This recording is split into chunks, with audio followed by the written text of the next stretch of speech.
ମନେ ପଡ଼ିଲା ସାର୍ ପଢ଼ାଇଥିବା ବିଜ୍ଞାନରେ ପବନ ଓ ତାର ଉପକାରିତା କଥା। ସତରେ ଆଜି ବିଜ୍ଞାନର ଚମତ୍କାରିତା ସବୁବେଳେ ମଣିଷକୁ ହତଚକିତ କରୁଥିଲା ବେଳେ ବିଂଶ ଶତାବ୍ଦୀର ଶେଷ ଦଶକ ଏଥିପାଇଁ ଆହୁରି ଅଧିକ ଖୋରାକ ଯୋଗାଇଛି। ଯେପରି ଚନ୍ଦାମୁଣ୍ଡରେ ବାଳ, ଟାଙ୍ଗରା ଭୂମିରେ ସବୁଜିମାର ଦୃଶ୍ୟ ବା ଗୋଟିଏ ଗଛରେ ଅନେକ କିସମର ଫୁଲଫଳର ସମ୍ଭାର ଏବେ ଆଉ ମେଜିକର ଦୃଶ୍ୟ ହୋଇ ନାହିଁ, ସେହିପରି ମଣିଷ ବି ଆଜି ଈଶ୍ୱରଙ୍କ ପରି ସ୍ରଷ୍ଟା ପାଲଟି ଯାଇଛି। ନିଜ ହାତରେ ତିଆରି କରିଛି ଅନେକ କିଛି। ହେଲେ ଲିଜା କାହିଁକି ତା ସମସ୍ୟାର ବାଟ ପାଉନି? ଏହିପରି ଅନେକ ଅଡ଼ୁଆ ସୂତାର ଖିଅ ଖୋଜି ଚାଲିଛି ଲିଜା। ଭାବନାର ଆଜି ଅନ୍ତ ନାହିଁ। ମନରେ ଗୋଟିଏ ପ୍ରଶ୍ନ, କିଏ ମୋତେ ଜନ୍ମ ଦେଇଛି? ମୋର ସ୍ରଷ୍ଟା କିଏ? ସତରେ ମୁଁ କ'ଣ ଏମାନଙ୍କର କେହି ନୁହେଁ?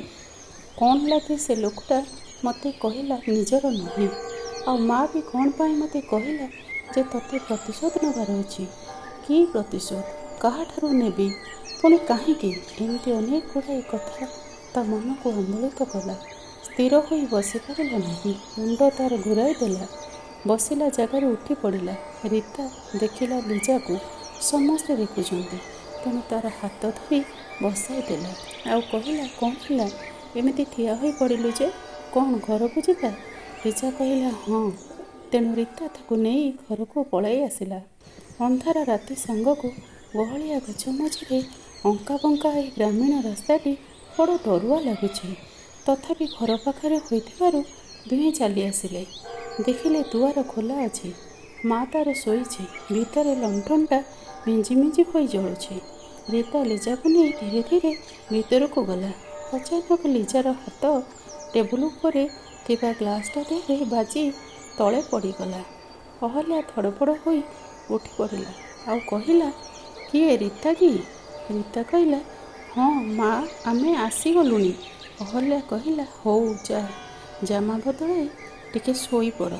ହଁ ହଁ, ଆମେ ଯାଉଛୁ, ତୁ ଶୋଇଥା। ଦୁହେଁ ହାତ ଗୋଡ଼ ଧୋଇ ଆସି ଅହଲ୍ୟା ପାଖରେ ଶୋଇପଡ଼ିଲେ। ଅହଲ୍ୟା ନିଜ ପାଖକୁ ଲିଜାକୁ ଆଉଜାଇ ଆଣି ଧୀରେ ଧୀରେ ତା ମୁଣ୍ଡକୁ ଆଉଁସି ଦେଲା।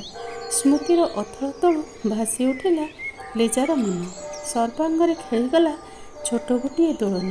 ତନ୍ଦ୍ରାଚ୍ଛନ୍ନ କଣ୍ଠରେ କହିଲା, ମା', ତୁ ଔଷଧ ଖାଇଛୁ ନା? ହଁ ଖାଇଛି। ତୁ ଶୋଇପଡ଼, ନହେଲେ ଦିନସାରା ଝୁଙ୍କିବୁ। ଲିଜାକୁ ଦେଖି ଆଜି ଅହଲ୍ୟାର ଅତୀତଟା କାହିଁକି କେଜାଣି ଆଖି ସାମ୍ନାକୁ କଅଁଳା ବାଛୁରୀ ପରି କୁଦା ମାରି ଚାଲି ଆସୁଛି।